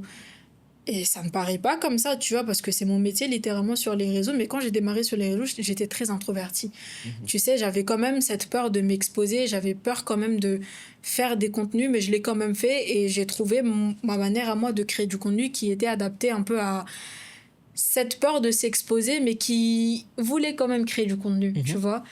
Donc je faisais mes petites transitions, enfin je faisais mes petits montages et tout. À l'époque, ça avait hyper bien marché. En fait, mon compte, il a pris super vite.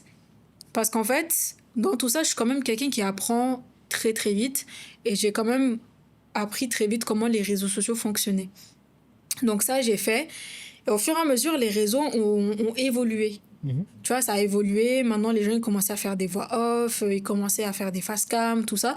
Et moi, au début, je disais non, je vais jamais faire de face cam, ça fait pas partie de mes valeurs. Moi, je continue dans les trucs parce que je disais souvent, ouais, mais quand tu crées du contenu, il faut faire du contenu comme, adapté à toi. Enfin, je le pense toujours, hein. Mais en fait, il arrive un moment où quand tu crées du contenu, il faut sortir de ta zone de confort. Tu peux pas rester dans ton petit cocon où tu te dis non, moi, j'ai pas envie de faire ça et je le fais pas. Tout en sachant que quand tu as des objectifs, par exemple, si tu veux vraiment créer des liens sur les réseaux et tout, si t'as pas envie de te montrer, il faut que tu trouves un moyen de le faire, ça c'est sûr et certain. Mais dans tous les cas, il faut que tu sortes de ta zone de confort.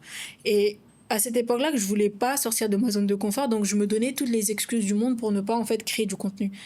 Et je me disais, ah ben non, je vais jamais faire de face cam, tout ça, tout ça. Et la première chose que j'avais fait pour essayer de m'introduire dans ça, c'était je vais faire des voix off. Et l'une des raisons qui m'empêchait vraiment de créer du contenu sur les réseaux, c'était mon accent. Tu vois, j'avais peur de... C'est pas que j'avais peur de mon accent, mais j'avais peur de la perception que les gens pouvaient avoir de ça. Comment les gens pouvaient me percevoir, est-ce que les gens me prendraient toujours au sérieux, alors que t'as une meuf qui crée du contenu, elle a littéralement un accent. Tu vois, je vais pas dire que j'avais honte de ça, mais derrière, en fait... T'avais de l'appréhension. Oui, j'avais beaucoup d'appréhension par rapport à ça.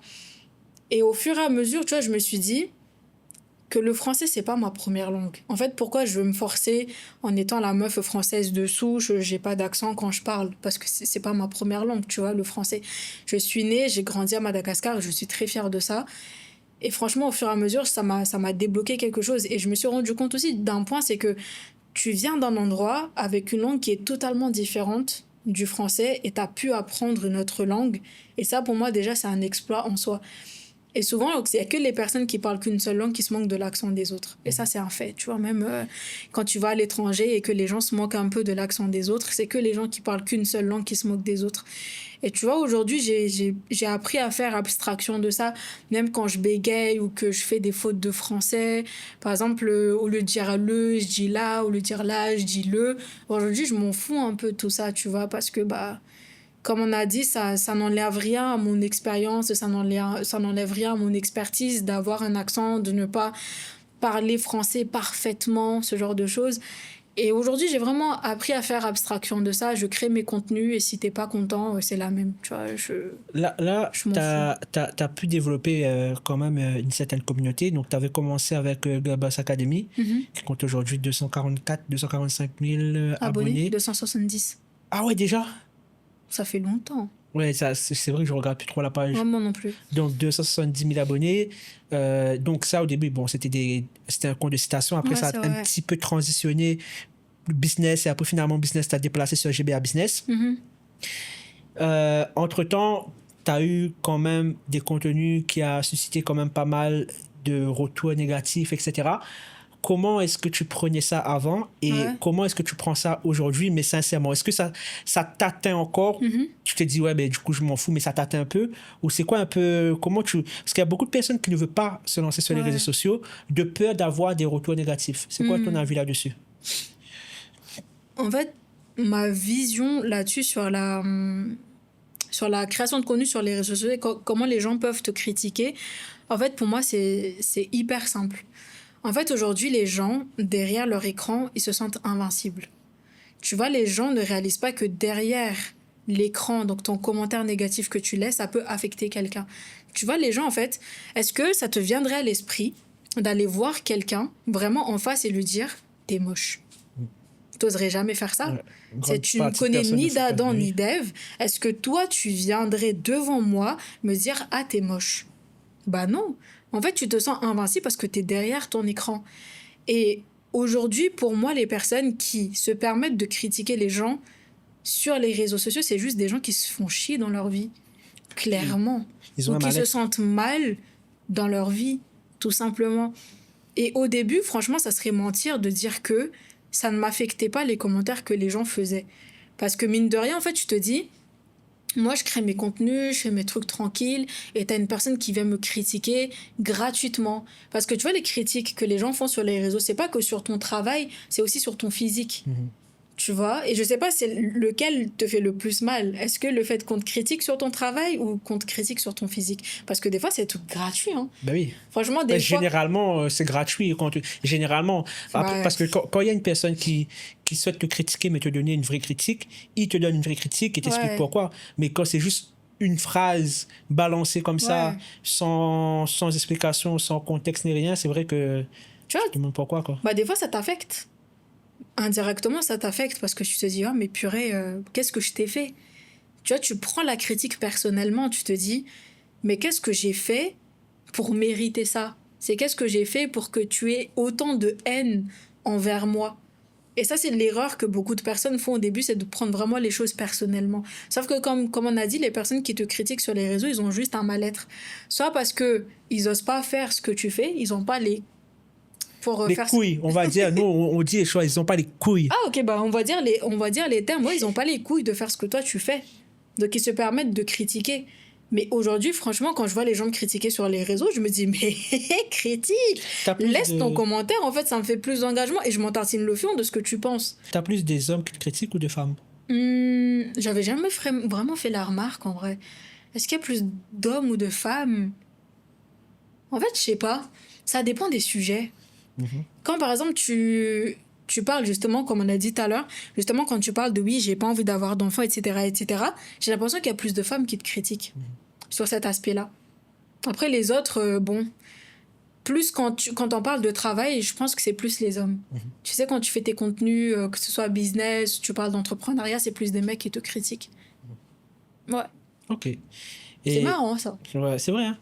Et aujourd'hui, donc là maintenant, c'est quoi un peu... qu'est-ce que tu dirais justement à une personne qui souhaite se lancer sur les réseaux sociaux, mais qui déjà a peur de cet aspect critique, etc. Donc là, tu as quand même un peu répondu. Ouais. Mais c'est quoi vraiment le conseil? plan, le conseil? Pas un conseil, Ouais. mais tu démarres de zéro, tu as envie de te lancer sur Instagram, c'est quoi le plan? Ah, dans le sens où comment tu fais pour performer, tu veux dire? Pour commencer, même pour débuter, parce qu'il y a beaucoup de personnes qui me disent, enfin, qui te disent, Ouais.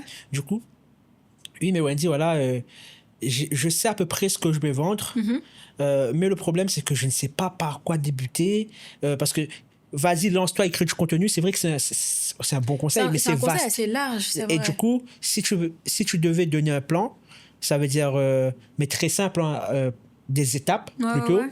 ce serait quoi? Pour moi, déjà, c'est l'aspect psychologique. C'est toi, en tant que personne, est-ce que tu es prête à sortir de ta zone de confort? Parce que mine de rien, tu vas aller créer du contenu, comme j'ai dit, c'est exposé sur les réseaux sociaux. Est-ce que tu vas être capable d'assumer cette exposition et d'assumer la quantité de critiques qui pourraient éventuellement arriver sur ton dos? Déjà, pour moi, ça, c'est un premier point. Après, il y a aussi l'aspect peur de l'échec. Tu vois, c'est si ton contenu ne marche pas, comment toi tu vas le prendre? C'est toujours la psychologie. Psychologiquement parlant, comment tu vas le prendre? Est-ce que tu vas remettre en question toute ta vie? Ou est-ce que tu vas juste te dire, ok, ça ne marche pas et puis c'est tout? Pour moi, ça aussi, c'est un autre point. À côté, c'est le je m'en foutisme. C'est je fais les trucs et c'est tout. Tu vois, ne pas réfléchir, disons, sur est-ce que je dois mettre la couleur bleue ou est-ce que je dois mettre ce beige-là ou ce beige-là. Tu vois, pour moi, ça, c'est des petites choses qui te font perdre du temps et juste faire les choses en bourrin et ensuite tu l'adaptes. Ça, déjà, pour moi, ça, c'est les fondations. Tu vois, des petites choses comme ça qu'il faut déjà arranger. Et ensuite, le truc classique, comme on a dit, définis ton avatar client et qui tu as envie de réellement cibler. Comme on a dit, ne pas juste dire « Ah, moi, je cible Sylvie, 34 ans, qui habite je sais pas où ». Ça, pour moi, c'est juste aller définir un avatar client hyper simple. Aujourd'hui, surtout quand tu crées du contenu sur les réseaux, il faut te démarquer et vraiment parler à la personne. Parce que avant tout, sur les réseaux, c'est pas juste une question d'algorithme, c'est pas une question de vas-y, comment on fait les hashtags, comment on fait ci. C'est une personne à qui tu parles. Et si tu veux vraiment parler à une personne, tu dois comprendre cette personne. Et si tu comprends pas la personne, Comment tu vas l'atteindre, quoi? comment tu vas l'atteindre? Ça, c'est foutu d'avance. Ok. Et je pense que beaucoup de gens négligent cet aspect-là. Tu vois, vraiment d'avatar client, parce que c'est toute la base de toute ta stratégie de contenu sur Instagram. Donc, en gros, toi, ce que tu dirais, c'est déjà dans un premier temps d'être prêt à te dire, OK, je vais m'exposer sur les réseaux sociaux, d'être prêt à te dire, OK, ben, forcément, je vais avoir des critiques, d'être consciente aussi que ben, forcément, il y aura des échecs, que Ça ne va marchera pas voilà, tout ça le ne temps. marchera pas Ouais. directement. Aussi, ce que tu as dit, c'est vas-y un peu en mode bourrin, entre guillemets, ça veut dire, te pose pas trop de questions, dans tous les cas, tu sais que pour attirer des gens, eh ben, il faut créer du contenu, mais par contre, créer du contenu en t'adressant réellement à une personne que tu sais spécifiquement, c'est quoi ses problèmes, désirs, blablabla. Ouais. Et après, bah, les choses vont évoluer au fur et à mesure. Ouais. Et je sais pas s'il y a quelque chose que j'ai constaté aussi, c'est qu'avant, on avait des systèmes en place qui étaient beaucoup plus complexes que maintenant. Ouais. Ça veut dire plus on avance au final, plus on simplifie. Plus on simplifie tout. Et c'est vrai qu'au début, on voulait page de capture, tunnel de vente, séquence d'email, blablabla. Ça fonctionne toujours. Ça marche très bien. Mais je pense qu'à un certain moment, et je pense que ça va dépendre aussi de où tu te trouves. Quand on a démarré, on a démarré comme ça parce que pour nous, il fallait démarrer comme ça pour construire quelque chose, avoir un socle. Mais c'est vrai que si tu veux vendre réellement sur les réseaux sociaux, ben, tu n'es pas obligé d'avoir tout ça en place. Tu as juste à créer du contenu, ramener des personnes, même closer en DM, et voilà. Hein. Tu vois comment moi je vois les choses, comme on dit, il n'y a pas de one size fits all, tu vois. Dans le sens où c'est pas comme ça et puis c'est tout. Tu sais, c'est comme les vêtements. Dans les vêtements, tu sais, t'as des tailles. T'as des gens qui font du L, il y a des gens qui font du XL, il y a des gens qui font du S, XS, enfin peu importe. Donc en gros, dans le business, c'est exactement pareil. Il y a des gens qui ont une certaine méthode, il y a des gens qui ont une autre méthode. Il y a des gens qui vont te dire « Ah, la prospection, c'est naze ». Il y a des gens qui disent « Moi, la prospection, ça fonctionne de ouf ». Il y a des gens qui disent « Moi, l'organique, c'est le truc, il faut absolument que l'organique, nanana ». Et t'as des gens qui disent « Ah, moi, les pubs, ça marche de ouf ». Pour moi, tu sais, il n'y a pas une seule méthode pour tout le monde. C'est tu testes ce qui marche pour toi et après tu vois. Parce que des fois on veut imposer une certaine méthode, mais en fait c'est pas le truc qui va marcher pour la personne. Après en réalité ça c'est du marketing. Hein. Ça veut dire c'est c'est pas normal, mais si toi, tu prônes une certaine méthode qui a fonctionné pour toi, ben forcément, tu vas, sur les réseaux sociaux, tu vas dire que ta méthode, c'est la meilleure. Ouais, c'est Parce vrai. que c'est un peu l'aspect marketing. Par exemple, nous, on prend de l'organique. Pourquoi? Parce que elle a réussi à construire une base organique, même si à un moment donné, on a fait des pubs et tout, c'est vrai, mais c'était plus sur des pages de vente des produits, Ouais. pas des pubs pour te ramener forcément des followers, tu vois. Mais tu prends de l'organique parce que ce qui a fonctionné pour toi et tu t'adresses à un public où tu vas leur dire que si tu démarres, tu n'as pas forcément beaucoup de budget, etc., ben, l'organique peut être une solution, mais derrière, on sait que ben voilà, effectivement, ça va te demander beaucoup plus de travail, Ouais. mais ça va te permettre d'avoir beaucoup de data, beaucoup de données, pour que par la suite, quand tu te lances aussi dans les pubs, ben, tu sais un peu comment communiquer, parce que tu sais à peu près quels sont les types de posts qui font réagir, qui font commenter, et donc tu démarres avec une base. Alors que quand tu te lances dans les ads, que tu n'as pas forcément du recul sur la personne que tu vas accompagner, etc., ben c'est vrai que tu vas dépenser peut-être un peu plus, mais si tu as le budget, c'est OK, c'est correct. Ah. Tu vois? Pareil, si toi, tu es à l'aise avec de la prospection, en faisant de la prospection, Bah, fais ta ben, fais ta prospection. prospection. En vrai, c'est ça, je pense que les gens pensent qu'il y a une seule Non. méthode magique, et du coup, les gens, ils sont en quête d'acheter plusieurs formations pour trouver Ouais. la recette, alors que, en fait, il faut juste Bah, te lancer, quoi. c'est ça. Il n'y a pas de méthode unique pour vendre. Tu as des gens qui vendent avec l'organique, c'est OK. Il y a des gens qui vendent avec la prospection, c'est OK. Il y a des gens qui vendent avec les ads, c'est OK. Fais ce qui marche pour toi, tu vois. Il n'y a pas de seule méthode. C'est comme la création de contenu. Des fois, on dit ah, c'est les risques qui performent. Ah, il faut faire que des carousels. Ah, il faut faire que ci, il faut faire que ça. Fais juste ce qui marche pour toi. Et D'ailleurs, moi, je déteste. En fait, vraiment, ce que je vais dire, ça va pas plaire à d'autres personnes coach sur Instagram, mais vraiment, arrêtez de dire aux gens qu'il y a qu'un seul format qui marche sur Insta. Tu vois, il y a le format qui fonctionne pour toi. C'est comme les heures pour publier, c'est telle heure. Non, chaque audience, elle est différente. Il y a des gens qui postent à 7 heures, il y a des gens qui postent à 9 heures, il y a des gens qui postent... mais il y a des gens qui sont... On est sur Instagram à toute heure de la journée. Bah, Des fois, on scrolle le soir tard sur Instagram parce qu'on a envie Ouais. juste de se divertir. Et pour moi, c'est bête aujourd'hui de dire que... genre il le y a- lundi, Ouais. voici les heures pour poster. Le mardi, voici les heures pour poster. Pour Après, moi, ça- pour ça, moi, c'est du Oui, c'est la market- création de En fait, contenu, c'est marketing. En fait, nous aussi, parce que, en fait, c'est vrai que ça sert à rien, mais la dernière fois, on avait eu justement cette discussion où justement, et là, en fait, c'est que les gens sur les réseaux sociaux sont juste en mode on va chercher des astuces. Ils Ouais, pensent que on va ils chercher vont... des hacks. Voilà, donc c'est des hacks qui vont nous permettre de nous. Bah, c'est de- pas. Et c'est consommable rapidement, en fait. En fait, le truc, Et c'est donc, que. les gens, ils sont tout bêtes. Il faut poster En fait, le lundi. Moi, mon approche dans ce truc de à quelle heure on poste sur Instagram, pour moi, c'est hyper simple. Faut juste poster au moment où ton audience est la plus présente. Tu vois? Pas dire, ah, le lundi, voici les heures idéaux, le dimanche, voici les heures idéaux. Tu sais juste que le dimanche, par exemple, enfin le samedi soir, tu sais que les gens, ils Idéaux. sortent. Idéal, on dit 1 heure. Moi, j'ai dit tout à l'heure, le français, là, c'est pas trop mon truc. C'est moi Enfin, qui bref. corrige. Bref. Tu vois, c'est...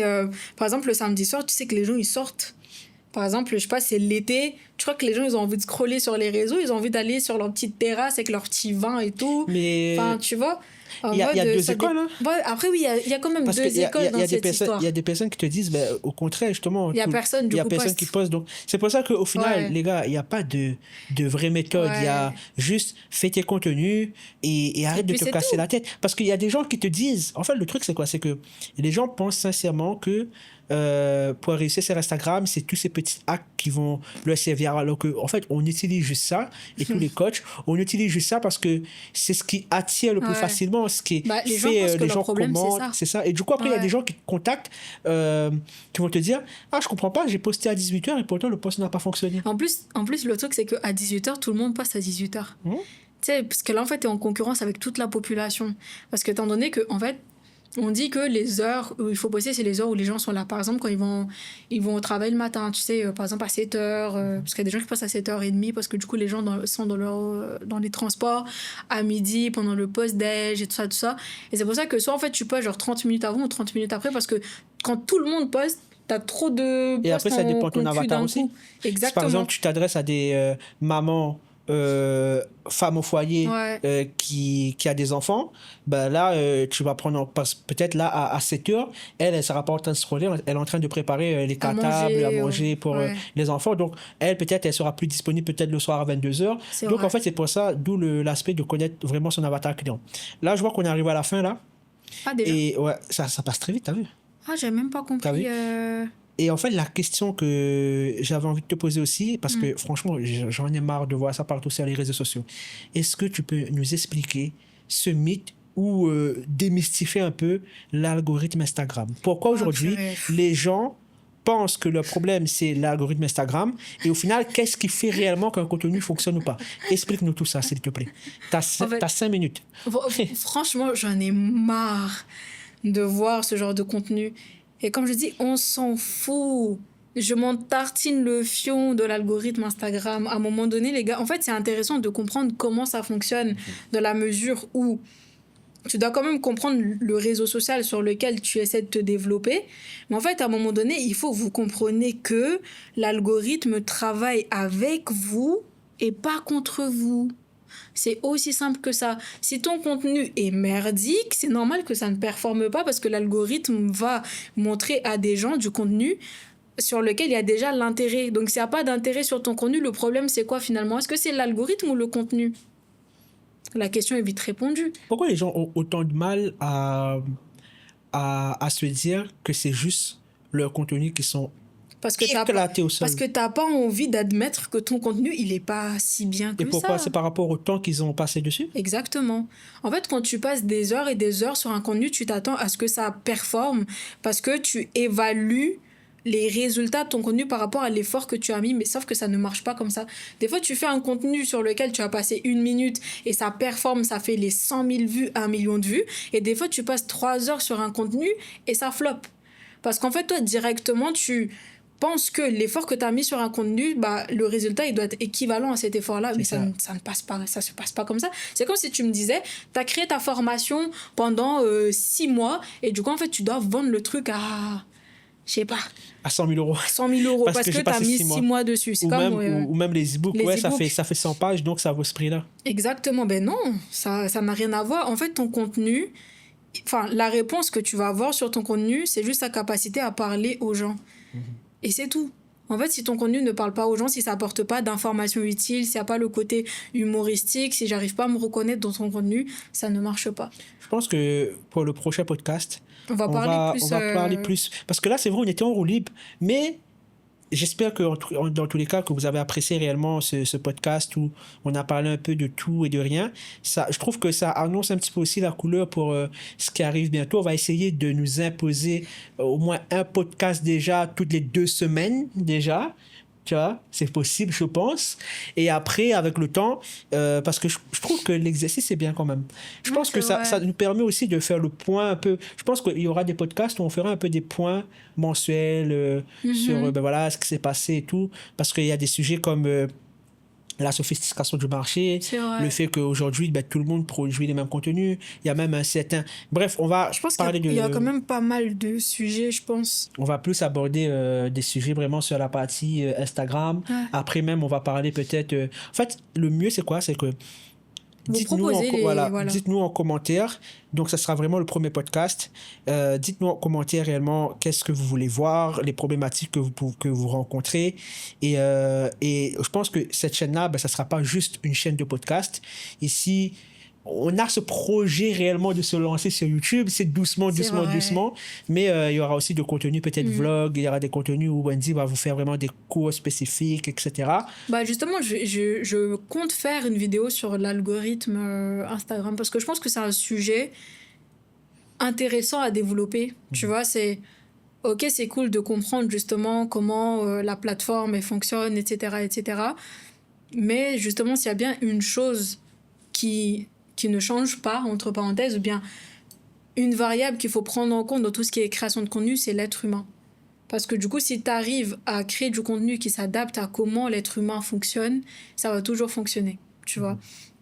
Donc ouais, on a vu avec l'évolution des réseaux sociaux, à un moment donné, les b-rolls, ça marchait bien.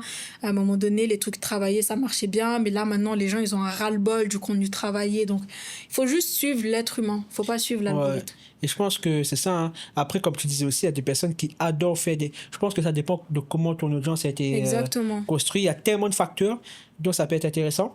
Mm. Et si tu avais vraiment un message de fin Un message de fin. pour voilà, les personnes qui ont peur, ou bien peu importe, qu'est-ce que là, tu as sur le cœur, tu as envie de dire aux gens pour un peu les motiver, les inciter à passer à l'action, ou même un message profond que tu as envie de faire passer. J'ai faim.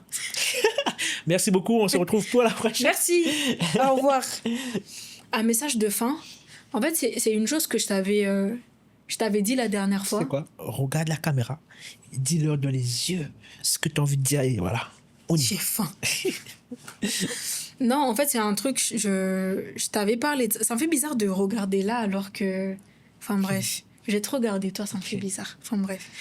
En fait, je te parlais de ça la dernière fois et je te disais que le plus dur dans le business, c'est pas forcément de développer son offre, de vendre ou tous les aspects création de contenu et réseaux sociaux. Le plus dur pour moi, c'est de devenir la personne capable de gérer le business. Tu vois? Et en fait, au lieu de travailler uniquement sur votre business, travaillez aussi sur vous. Parce que votre business, il va évoluer en même temps que vous allez évoluer. En fait, ton business, il peut pas évoluer plus vite que toi. Et à partir du moment où toi, en tant que personne, tu n'évolues plus, bah, ton business, il va aussi stagner. Merci beaucoup. C'est totalement vrai. Et j'ajouterais même que, comme j'ai dit, le plus dur dans le business, c'est pas, comme j'ai dit, le truc de création d'offres, etc., etc. C'est de devenir la personne, et c'est-à-dire surmonter toutes les petites choses que toi, tu ignorais. Parce que, mine de rien, le business, pour moi, enfin, l'entrepreneuriat, c'est vraiment le plus gros... Comment dire? C'est quoi le terme? C'est le... Attends, comment on dit ça? C'est quoi le mot en anglais? Parce que peut-être... Non, non. En fait, le mot, il est en malgache dans ma tête. Du coup, Alors, en fait, attends, j'arrive pas à traduire redonne-moi le en français. concept. C'est le plus gros.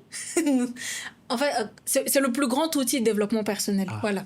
Donc, je recommence ma phrase. Donc, pour moi, l'entrepreneuriat, c'est le plus grand outil de développement personnel parce que, comme j'ai dit, si tu veux évoluer dans ton business, tu dois évoluer toi. C'est-à-dire surmonter toutes les petites choses comme l'autosabotage, ton manque de confiance, ta peur du jugement, ta peur de l'échec, ta peur de réussite, etc., etc. Donc, tant que tu n'arrives pas à surmonter ces choses-là, le business est mort. Voilà. Ouais. Non, c'est C'est vrai. ce que Hein. je voulais dire. Moi, j'aime bien. En gros, le business ne peut pas évoluer plus que toi, Que ta personne. que ta personne. Ouais. Et c'est vraiment quelque chose qu'on va noter. Et aussi, bah, dites-nous aussi bah, le type de format, de contenu que vous aimeriez vraiment voir. Ça va nous donner vraiment Dans des le idées. futur. Et ça va m'aider aussi à parler français parce que ces derniers temps, c'est dur. Hein. Yes, of course. Maybe one day we can make a podcast in English because I think my English is very, very good and I improve my skills, you know. When I go in Muay Thai, speak with Babous. with some fighter, I think it's very, very well. What c'est do you vrai. think about that? Je pense très très bien de ça. No, because rest 8 minutes, 5 minutes, so you can speak in English because. Pourquoi je speak English man? Bref, on se retrouve pour la prochaine vidéo. Merci à vous d'avoir regardé jusque-là. Si vous êtes arrivé jusque-là, écrivez pizza en commentaire. Non, non, non. Non, tu vas pas commencer avec cette histoire. Oh, les gens ont vraiment cru que j'ai fait exprès. Je te jure, frère. Comment ça? Bref. Vous avez tellement pas d'estime pour moi que vous pensez que je vais faire exprès d'utiliser un événement d'actualité aussi grave pour avoir de la visibilité, mais ça va pas. Non, mais bon. Allez. Ciao. Bref. Bisous. Bisous.